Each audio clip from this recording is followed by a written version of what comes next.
In the present day, the people ask about what authority that do we have. We really have, I suppose, a moral authority, but that moral authority is really based on the willingness and the consent of the people who acknowledge those of chiefly rank to lead them. And in Bao, as in other places, the role of the chiefs is really, I think, to give a sense of a point of reference and a sense of identity to what the Tokay feel and how they perceive themselves. And when I was much younger, I was often very worried about the future of the chiefly system. And I think as I grow older, that doesn't concern me anymore. And it doesn't concern me because ultimately the integrity of our system really depends on what the Kaitoke, the indigenous Fijian people, really want and feel. And ultimately, it's for them actually to I think reflect and I think discuss and debate among themselves what sort of role they see both chiefs and the traditional system generally play in our society. So the fact that over time the situation has changed from when chiefs had certainly great political power to the present where they are more symbolic, I think is also a reflection of the times in which we're in. And I think in Bao the system or the traditional system has a place that people I think see for myself as I live in the village, provides some sort of meaning and identity of belonging to something beyond themselves, and I think that's probably a common sentiment throughout Fiji. Of course, this is becoming subject to a lot of pressures in terms of modern technology, in terms of the pressures of globalization, the advent of Western culture. But I think that because we are so much more connected, that we sort of feel under siege. But I think the process of globalization, where we all become part of a greater whole, will also, I think, also incline people to want to find more meaning in the local identities they have. Because I think at the end of the day, although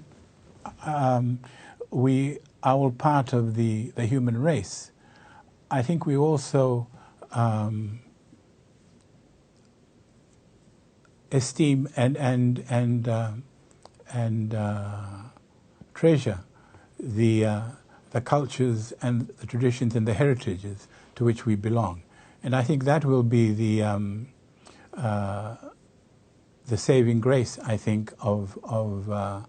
our communities. One point I think that concerns me, I suppose, going forward, is the status of the Tokay language in present-day Fiji. That particularly as urbanization proceeds apace, that a language can only survive if it is used. And as we see urbanization and wider levels of education, you see young Tokay increasingly using English as the medium of communication. And that, I think, is something that should be of concern, not only to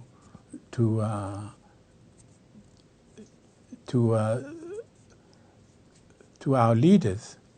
I mean, that is chiefs and our intelligentsia, but I think to the Tokay people as a whole,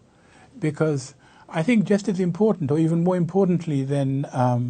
land, I think culture is something that really language is something that defines us, because language is the medium through which we see the world, through which we interrelate with other people. And it's a language that, I think even more than land, actually binds us or identifies us as who we are. And if measures are not taken or initiatives are not taken to ensure that our young people continue to use this, which requires, I think, translation of more literature into the Tokay language, which requires encouraging people to write more in this language, in our own language, and these other concerns, then this, I think, will lead to I think diminution of ourselves as a people, because the English language, and particularly the American version, they take no prisoners. It's dominant both in all areas of life, and you just have to turn the television on to see how dominant that is. And this is what our young people are being immersed in. And so I think these sorts of issues are things that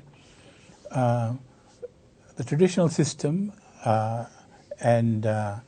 people of chiefly rank and others in the community should be, I think, concerned about in terms of where we see ourselves going forward, because this is a very important part of our culture and our heritage, and how we define ourselves. To go back to the place of traditional leadership and Bao, the people have put to me that the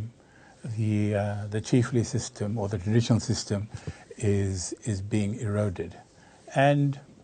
I think there's no question about that. But I think that one has to look at this in context, that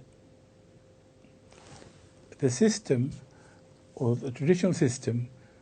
has to exist within the context of the times in which it is placed. And that the chief leadership that's required at present, and Bao is no different,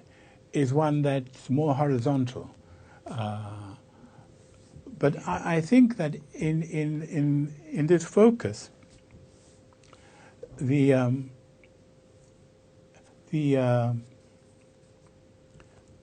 strength of our system is that the chiefs in our society, whether in Bao or elsewhere, are not really isolated from their people, because if you look at the way that our system has developed, those of chiefly rank are those actually that belong to the more senior lines, but that all of us can somewhere in our genealogies place some connection to some chiefly person, and that, I think, is a reflection of the flexibility of the system,